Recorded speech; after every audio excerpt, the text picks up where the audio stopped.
Hi guys, this is Dave here for Pro Tools Answers. So I'm doing a bunch of stuff today. If you've seen my video on outputting multi-track from the TuneTrack Superior plugin, you'll know I'm wearing the same stuff. I've just got a few things to do today, and I thought I'd show you a couple of things that I'm working on. The second of which is reamping a bass guitar with a Kemper. And I've got a session here where I recorded the bass guitar directly into Pro Tools using Amplitude 4, which I've used for a long time. The Ampeg pack is just beautiful, but it's not quite the right kind of bass guitar sound for this particular track. And I've started using the Kemper a lot more now that they're releasing a lot more bass packs.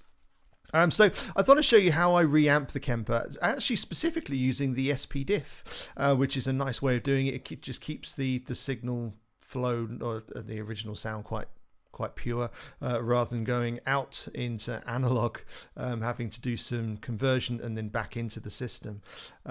What the Kemper is great at actually is that it's a reamping box all built into one. So anything that you've recorded on bass or guitar directly into the DAW, you can reamp using the Kemper without having to buy any extra stuff. It's just really cool. So yeah, I thought I'd show you how I set this up, and there's actually a key, kind of crucial key thing that even Kemper miss out when they're discussing this on their website.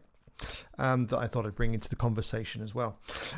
So yeah, what I have here is my bass track, and I'm outputting that directly to the SP diff output. Now the way that I set that up by going to the IO setup, and then on my output creating a specific output there which is pointing directly at just one channel of my SP diff output. I only want the bass to go out and back in mono, so I don't need to use both channels of the SP diff.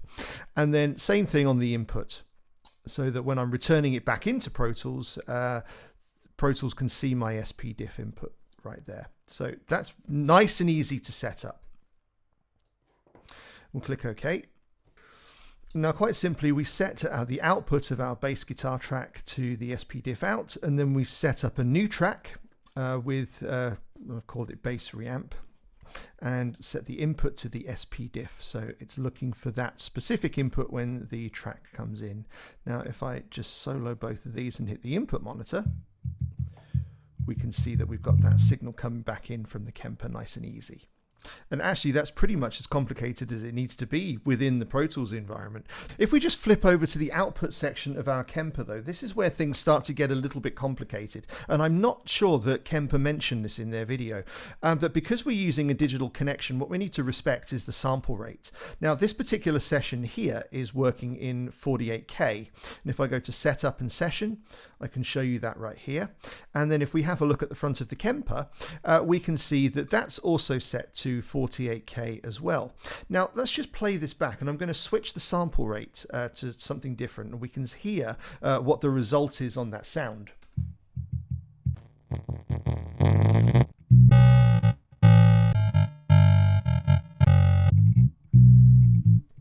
And if we know anything about sample rates, we know that when we're working in the digital realm, our sample rates have to match up with all of the devices that we're using.